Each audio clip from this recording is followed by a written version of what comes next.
वागर्थाविव संपृक्तौ वागर्थ प्रतिपत्तये जगतः पितरौ वंदे पार्वती परमेश्वरौ। सम्माननीय अध्यक्ष महोदय, मंचस्थ विद्वज्जन, सभागार में उपस्थित केंद्रीय संस्कृत विश्वविद्यालय के सम्मान्य कुलपति प्रोफेसर बरखेड़ी जी, आईजीएनसीए के क्षेत्रीय निर्देशक प्रोफेसर शुक्ल जी, काशी के विभूतियों में एक पंडित हरिराम द्विवेदी जी, इस कार्यक्रम के संयोजक प्रोफेसर त्रिपाठी जी, सभी आदरणीय उपस्थित जन, प्रिय छात्र छात्राओं, बंधुओं, मुझसे कहा गया था कि विश्वनाथ मंदिर के संबंध में, विश्वनाथ धाम के बारे में कुछ बोलना है। मुझे बाद में पता चला कि ये दोनों ही संयुक्त रूप से है, श्री राम और श्री विश्वनाथ दोनों को। तो हमने कहा ये तो अच्छा है, ये हरिहरात्मक यज्ञ हो गया है, तो इसमें कुछ कहा जाए। तो देखिए, आज ये जो संगोष्ठी हो रही है, इसमें लोक को ध्यान में रखा गया है और ये विश्वविद्यालय है, तो विश्वविद्यालय में प्रधानता छात्रों की होती है और हमारे लोक का एक प्रमुख अंग युवा है और भारत अभी युवा प्रधान देश है। तो इन दोनों ही संदर्भों की हम युवा वर्ग को केंद्र में रख के करेंगे।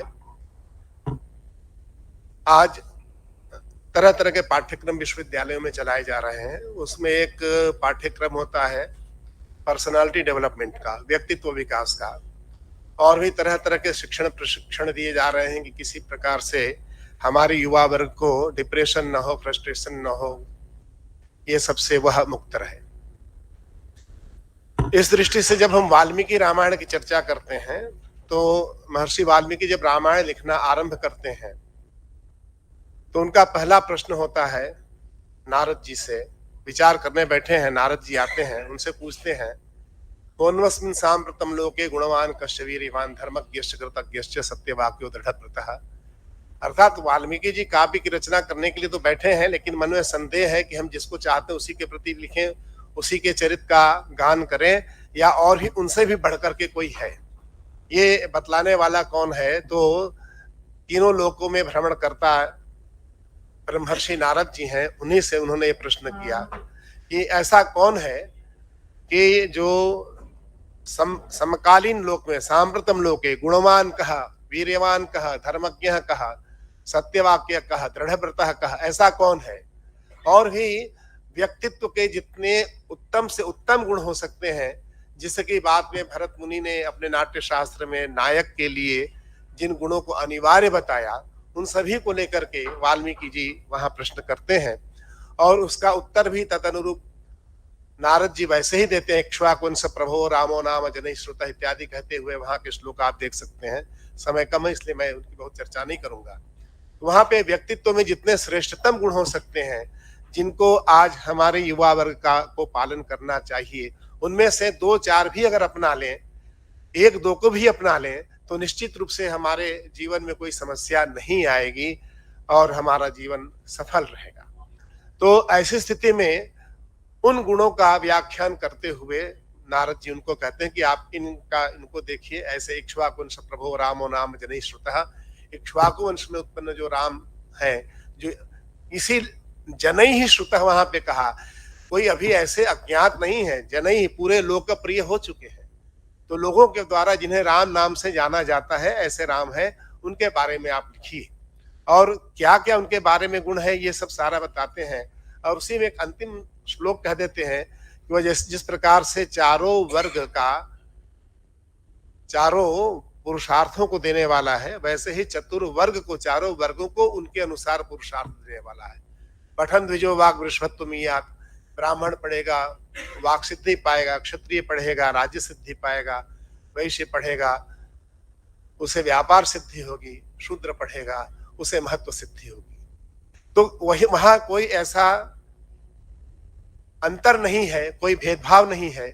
जो जैसा है उसको उसके अनुसार वहां पे फल की दृष्टि से उसे राम के चरित्र का गान करने के लिए कहा गया है। तो इस दृष्टि से जब हम आज हम न भी भक्ति करें, मत करिए, कोई आवश्यकता नहीं है, लेकिन आप पर्सनालिटी डेवलपमेंट के लिए जिन बाहर के विद्वानों को, पाश्चात्य विद्वानों को पढ़ते हैं, उनके पूर्ण लेख तो हम नहीं कह सकते हैं, उनके प्रयोगाधीन ज्ञान को पढ़ के आप उससे प्रभावित होकर कहते मुझे ऐसा करना चाहिए, लेकिन 2-4 वर्ष बाद लगता है कि ये तो इसका समय निकल गया, ये आउटडेटेड हो गया। तो ये स्थिति नहीं है। ये डेरिडा के आधुनिकतावाद को ही लेकर के समस्या उठी थी, और वही दार्शनिक जिसने कि आधुनिकतावाद को जन्म दिया, वही कहता है कि नहीं, अब ये बेकार है। भारत की जो संयुक्त परिवार की संस्कृति है, उसी को अपनाने से पूरे विश्व की भलाई होगी। तो ये संस्कृति तो हमारे यहाँ चली आ रही है।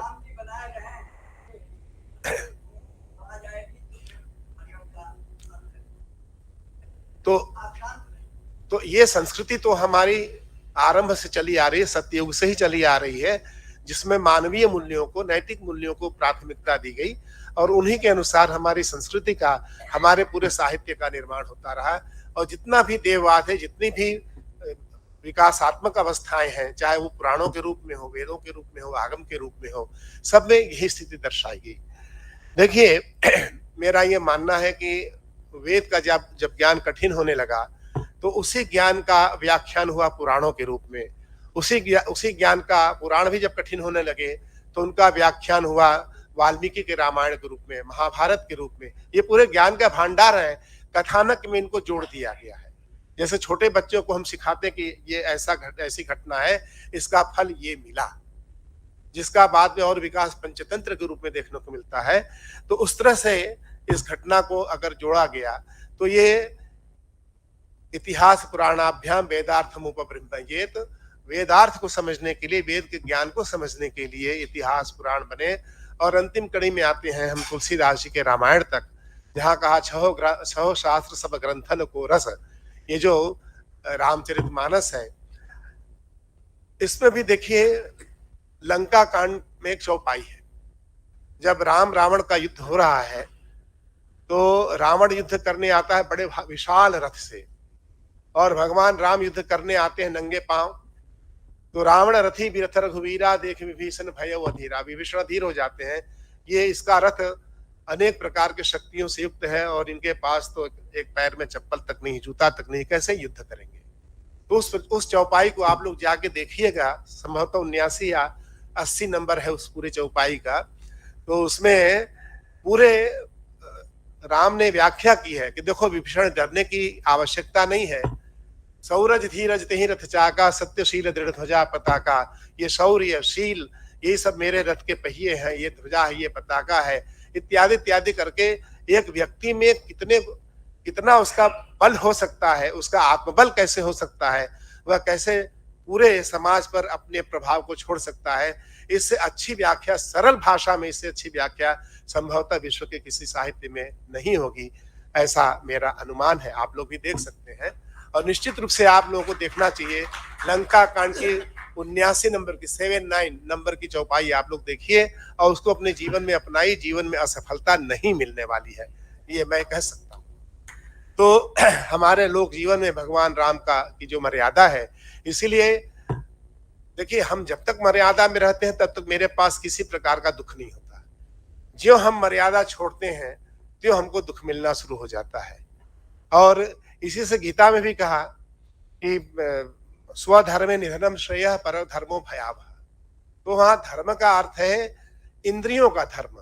इंद्रियाणि पराण्याहु, इंद्रियां पर है, तो इंद्रियों का कोई भी धर्म अगर आप अपनाते हैं, तो वहां आपको कष्ट ही मिलता है। और आत्मा जो है, स्व है, आत्मा का जो धर्म है, वो ईश्वर का, ईश्वरीय मार्ग है, वो मर्यादा का मार्ग है। उसमें हम जब चलते हैं, तो मुझे सुख ही सुख मिलता है। एक केवल जीभ को ले लें, तो जीभ अगर खाने में भी अनियंत्रित हो जाती है, तो भी अनेक प्रकार के रोग होते हैं।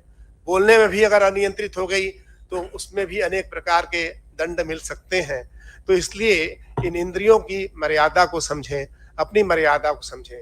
और इसके लिए जो एक आइडियोलॉजी बना दी गई, जो एक भक्त है उनके लिए तो भगवान है, जो हम युवा वर्ग आप हैं, आपके लिए भी मर्यादा पुरुषोत्तम है।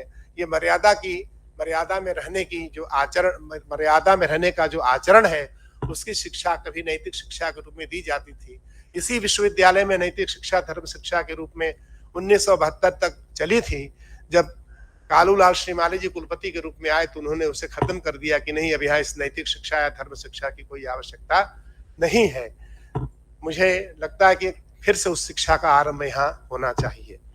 तो ये भगवान राम के बारे में थोड़ी-सी मेरी स्तुति थी।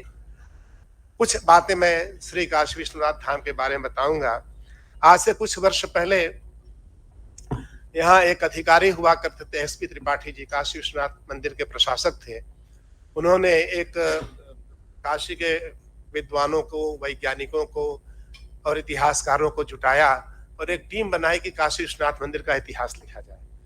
और मैं भी उसमें शामिल था। मैंने 2.5 वर्ष तक अथक परिश्रम किया, अनेकानेक पुराणों को देखा, बहुत से काव्य ग्रंथों को देखा, जितना हो सकता था 250-300 पृष्ठ लिख के मैंने इकट्ठा किया और उसमें विश्वनाथ मंदिर का जो कुछ इतिहास हो सकता था हमने लिखा। उस दृष्टि में, उस क्रम में मुझे जो बोध हुआ, मुझे जो ज्ञान हुआ कि काशी में दोनों प्रकार के लोगों की व्यवस्था है। जो भौतिक लोग हैं उनकी, जो आध्यात्मिक लोग हैं उनकी। काशी है मोक्ष नगरी। सप्तपुरियों को कहा गया है, लेकिन काशी को सर्वश्रेष्ठ माना गया है, वो अलग कारण है। तो काशी मोक्ष नगरी है और काशी वैभव नगरी है। तो यहाँ श्री भी है, लक्ष्मी भी है।